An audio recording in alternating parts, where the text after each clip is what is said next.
नाज़रीन, आप देख रहे हैं न्यूज़ 24। मैं हूं आपका मेज़बान ज़ाहिर रशीद। नाज़रीन, आज का जो हमारा व्लॉग है इमरान रियाज खान के साथ, वो क्या कहते हैं इस वीडियो में कि इमरान खान की मकबूलियत में कितना इजाफा हुआ है। जब इमरान खान कैद हुए उस वक़्त कहाँ पे खड़े थे और आज 500 दिन गुजारने के बाद उनकी क्या मकबूलियत है। पहले ये वीडियो देखें, फिर बात करते हैं। उनका एक बड़ा इंपॉर्टेंट पैगाम है जिसमें आपको ये पता चल जाएगा कि इमरान खान साहब जिस दिन गिरफ्तार हुए थे उस दिन कहाँ खड़े थे और आज इतनी लंबी कैद गुजारने के बाद कहाँ खड़े हैं। मैंने आपको पिछले वीलॉग में भी बताया था कि जितने भी लीडर गिरफ्तार होते हैं, गिरफ्तार होने के बाद उनके मौक़िफ़ में लचक आती है। उनकी जो पार्टी है वो भी अपनी मौक़िफ़ के अंदर लचक लेकर आती है और वो कोशिश करते हैं पहले हमारा लीडर बाहर आ जाए, उसके बाद फिर बाकी चीज़ें हम देख लेंगे। पहली प्रायोरिटी होती है लीडर को बाहर लाना, लेकिन इमरान खान साहब की ये प्रायोरिटी है ही नहीं। वो अपनी पार्टी को भी कहते हैं कि अपने मौक़िफ़ के ऊपर डट जाओ और ख़ुद वो कहते हैं इससे फ़र्क नहीं पड़ता कि मैं जेल में हूँ, चाहे मैं 500 दिन हूँ, चाहे 500 साल हूँ। अब यहाँ जब आप इमरान खान साहब का ये स्टेटमेंट सुनते हैं तो आपको आइडिया हो जाता है कि वो 7 चीज़ें इमरान खान साहब ने बयान की हैं जिनके ऊपर वो एक कदम भी पीछे हटने के लिए अभी तक तैयार नहीं हुए। जो उनका स्टेटमेंट है वो मैं आपको एज इट इज़ बताता हूँ। इमरान खान साहब के ट्विटर से उसको शेयर भी किया गया है। साबिक वज़ीर-ए-आज़म इमरान खान का अडियाला जेल से पाकिस्तानी कौम के नाम पैगाम। तहरीक इंसाफ ने हमेशा आईन और कानून के मुताबिक जिद्दोजहद की है, मगर मुल्क पर मुसल्लत माफिया हमेशा आईन और कानून की खिलाफ वर्जी करता है। 9 मई और 26 नवंबर की तहकीकात के लिए जुडिशल कमीशन का क़याम और अंडर ट्रायल असीरान की रिहाई हमारे जायज़ मुतालबात हैं। ये वो 2 मुतालबात हैं जो इमरान खान साहब ने कहे थे कि मैं अपनी सिविल नाफरमानी की तहरीक को रोकूंगा। अगर आप ये मुतालबात मानते हैं तो फिर मुज़ाकरात उसके बाद होंगे। मैं सिविल नाफरमानी की तहरीक चंद दिनों के लिए मुअख्खर कर रहा हूं। इस दौरान तहरीक इंसाफ के खदोखाल और टाइम लाइन का फैसला करूंगा। ये बहुत इंपॉर्टेंट है। 7 ऐसी वजूहात हैं जिनकी वजह से हमारे लिए सिविल नाफरमानी की तहरीक शुरू करना ज़रूरी हो चुका है। अब सिविल नाफरमानी की तहरीक पे बहुत तनकीद हो रही थी। इमरान खान साहब की अपनी पार्टी के अंदर कई लोग जो है वो इसके ऊपर पूरी तरह आवाज़ नहीं उठा रहे थे। लोग डरे हुए थे और इमरान खान की पार्टी के लोगों को ब्लैकमेल भी किया गया। ये कहा भी गया कि देखें आप हैं तो पाकिस्तानी, तो ये कैसे मुमकिन है कि आप पाकिस्तान के अंदर सिविल नाफरमानी की तहरीक चलाकर मुल्क को नुकसान पहुंचाएं। ये सवाल उठाया गया। अब इस पे इमरान खान साहब ने जवाब दिया कि हमें क्यों ये तहरीक चलानी पड़ रही है। तो ये 7 वजूहात हैं जो इमरान खान साहब ने बताई हैं। नंबर 1, 2023 में लंदन प्लान के तहत पंजाब और खैबर पख्तूनख्वा असम्बलियों के इलेक्शन आईन के बरखिलाफ 90 दिन के अंदर नहीं कराए गए क्योंकि इलेक्शन से पहले तहरीक इंसाफ को खत्म करना मकसद था।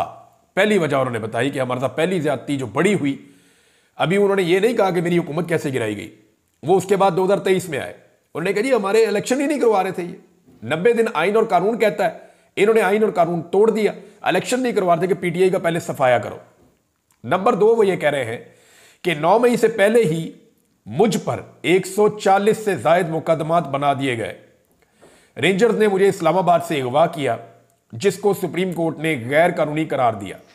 9 मई एक फॉल्स फ्लैग ऑपरेशन था जिसके तहत हमारे लोगों को गिरफ्तार करना मकसद था। 10,000 अफराद को गिरफ्तार करके झूठे मुकदमात में जेलों में डाल दिया गया। हमारे कारकुनान और पार्टी रहनुमाओं पर तशद्दुद किया गया, उनके घरों को तोड़ा गया, उनके खानदानों को हिरासा किया गया, उनको अदालतों से जमानत मिलते ही किसी नए झूठे पर्चे में गिरफ्तार कर लिया जाता। मेरे अगवा से लेकर कारकुनों पर तशद्दुद, गिरफ्तारियां, सब कुछ गैर कानूनी और गैर आईनी था। इस जुल्म के खिलाफ सुप्रीम कोर्ट में पटिशन दायर की, लेकिन सुप्रीम कोर्ट ने इंसानी हकूक की इन बदतरीन खिलाफ वर्जियों का नोटिस तक न लिया। कादी फायद ईसा हुकूमत के साथ मिला हुआ था। 1971 के बाद कभी किसी पार्टी पर इस तरह का रियासती जबर नहीं किया गया। नंबर 3 पे इमरान खान साहब ने बताया कि तमाम गैर कानूनी और गैर जमहूरी हरबों के बाद उनको गलतफहमी थी कि 8 फरवरी को तहरीक इंसाफ इलेक्शन नहीं जीत सकती। सिकंदर सुल्तान राजा और कादी फायद ईसा ने मिलकर पार्टी निशान छीना जो पार्टी को बैन करने के मुतरादिफ था। हमारे उम्मीदवारों को निशाना बनाया गया। 3 उम्मीदवारों को जबरदस्ती इलेक्शन से दस्तबरदार करवाया गया। चौथी ऑप्शन का बंदा खड़ा हुआ, आप अंदाजा कर लें। फिर चौथी चीज इमरान खान साहब बता रहे हैं कि उनको इंजीनियरिंग के जरिए इलेक्शन जीतने का इस कदर यकीन था कि नवाज शरीफ अपनी विक्ट्री स्पीच भी तैयार कर चुका था, लेकिन तकरीर से पहले उनको पता चल गया कि पाकिस्तान तहरीक इंसाफ इलेक्शन जीत गई है। फिर उन्होंने फॉर्म 47 के जरिए इलेक्शन फ्रॉड किया। कमिश्नर रावलपिंडी ने इस फ्रॉड को कंफर्म किया और गवाही दी, लेकिन उस पर भी निजाम इंसाफ खामोश रहा और कोई नोटिस ना लिया। नंबर 5, इस रिजीम चेंज के बाद के 2.5 सालों में यूं तो इंसाफ के निज़ाम पर कब्जे के लिए हर जाबराना और गैर इखलाकी हरबा इस्तेमाल किया गया, लेकिन 26वीं आईनी तरमीम के जरिए अदालतों की आज़ादी के ताबूत में आखिरी कील ठोंक दिया गया। अपनी मर्जी के जज लगाने के लिए आइन के साथ खिलवाड़ किया गया। इस तरमीम की मंजूरी के लिए जो हरबे इस्तेमाल किए गए वो भी एक मज़ायका खेज दास्तान है। लेकिन इस सारे मामले पर भी ना अदलिया ने कोई नोटिस लिया, ना रियासत का चौथा सतून समझे जाने वाला मीडिया इसके खिलाफ आवाज बुलंद करने की इखलाकी जुर्रत कर सका। नंबर 6, सुप्रीम कोर्ट के फुल कोर्ट के फैसले के बावजूद तहरीक इंसाफ को आज तक मखसूस नशिस्तें नहीं दी गई। यह ना सिर्फ तौहीन अदालत है बल्कि अवामी फैसले की तौहीन और जमहूरियत पर शब खून भी है। नंबर 7, 26 नवंबर को हमारे पुरअमन और निहत्ते सियासी कारकुनों पर गोलियां बरसाई गईं। हमारे कारकुनान मुकम्मल तौर पर पुरअमन थे, उन्होंने किसी को नुकसान नहीं पहुंचाया था। उनका मुतालबा आइन और कानून और जमहूरियत की बहाली था। ना तो लॉ एंड ऑर्डर की सूरत हाल थी, ना ही कोई और पुरतशद्दुद कार्रवाई हुई, लेकिन इसके बावजूद हमारे लोग शहीद किए गए। 12 लोग मगरिब से पहले शहीद किए गए और बाकियों को रात बिजली बंद करके गोलियां मारी गई। इन हालात में जब पाकिस्तानियों से तमाम आईनी हुकूक छीन लिए गए हैं, पार्लियामेंट और सुप्रीम कोर्ट पर कब्जा कर लिया गया है, पुरअमन एहतजाज का हक भी छीन लिया गया है, कानून और आइन की बुनियादें हिला दी गई हैं, अपने ही शहरियों पर गोलियां भी चलाई जा रही हैं, इदारों को अवाम के मुकाबले में लाने की कोशिश की जा रही है, तो सिविल नाफरमानी की तहरीक शुरू करना कौम की मजबूरी बन चुकी है। इसके अलावा अपोजिशन लीडरान को जेल में मुलाकात के लिए मैं वेलकम करता हूं। मैंने आपको पिछले वीडियो में बताया था कि मौलाना फजलुर रहमान साहब और अचक ज़ई साहब और अख्तर मेंगल साहब और दीगर कुछ और लोग हैं वो इमरान खान साहब से जेल में मिलना चाहते हैं और इमरान खान साहब उनसे शायद मुलाकात भी करेंगे अगर सिस्टम ने इजाज़त दी तो। लेकिन उन्होंने कहा मुझे इस हुकूमत से उम्मीद नहीं है कि वो अपोजिशन लीडरान को मुझसे मुलाकात की इजाज़त देंगे, क्योंकि उन्होंने मेरी पार्टी के लोगों से भी 3 महीने से मेरी मुलाकात नहीं करवाई।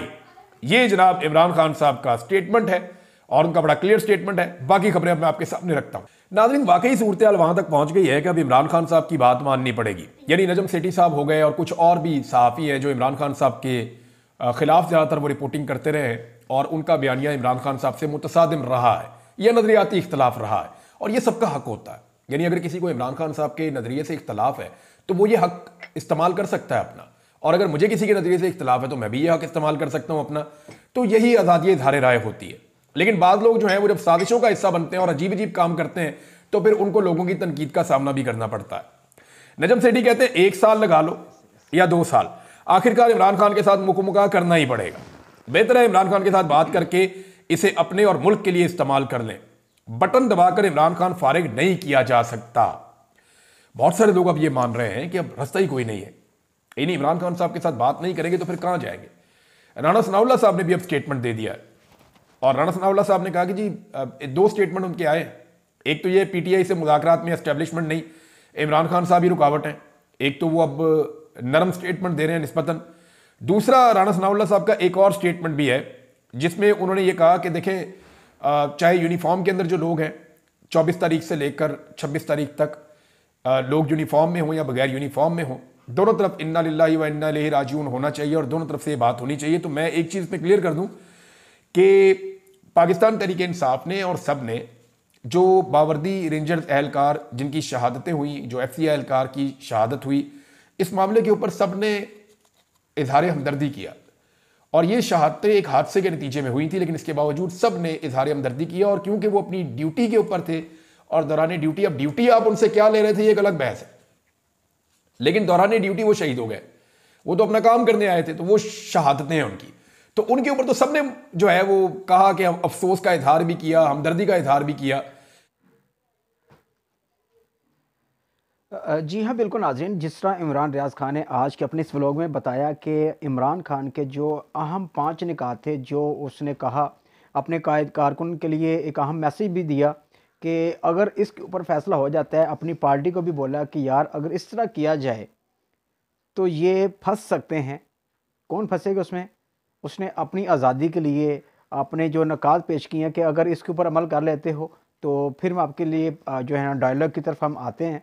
और जो अमरीकी प्रेशर आई हैं, जो बाहर से ख़बरें भी आ रही हैं, उसकी भी तशरीह हुई इससे पहले व्लॉग में। और यकीनन आपको आज का जो हमारा व्लॉग अच्छा लगा होगा। इसी के साथ अपने मेज़बान ज़ाहिर रशीद को इजाज़त दीजिए। अगले व्लॉग के साथ हम आपके साथ फिर हाज़िर होंगे। अल्लाह हाफिज़।